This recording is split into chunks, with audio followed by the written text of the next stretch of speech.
কালো টাকার যে ব্যবহারটা যথাসম্ভব কমানো, এটা বন্ধ তো আর করতে পারবো না, যথাসম্ভব কমানোর জন্য যা যা ব্যবস্থা রাখা দরকার সেটা আমাদের ধারণায় সেটা করেছি। আর সংস্কার কমিশনের সাথে আমাদের যে ওই সুপারিশ টুপারিশ এগুলো নিয়ে একটু আমাদের অবস্থানগুলো জানতে চেয়েছেন।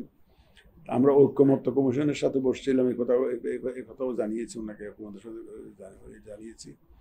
এবং আমি বলে যে আপনি তো নিশ্চয়, আমি আশাবাদী, I never lose hope and I M a great fighter, I will fight to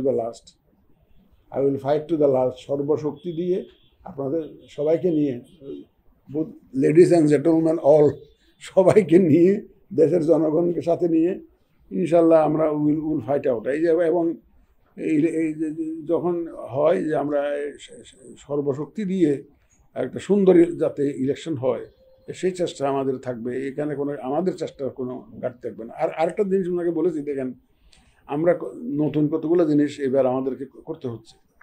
যেমন এই যে প্রবাসী ভোটটা, যেটা আগে বিধান থাকলেও ব্যালট, ওই যে পোস্টাল ব্যালটটা থাকলেও কেউ এক্সিকিউশনে যায় নাই, এবার আমরা তো ম্যাসিভ স্কেলে প্রবাসী ভোটের জন্য আমরা ব্যবস্থা করতেছি। যে আমি নিজেও যাবো, কানাডা যাবো, যাই তাদের সাথে কথা বলবো, রেজিস্ট্রেশন কার্ড দেবো, তারপর তাদের সাথে প্রসিডিউরটা এক্সপ্লেন করবো, তাদের কোনো সুবিধা অসুবিধা জানতে চাইবো তাদের।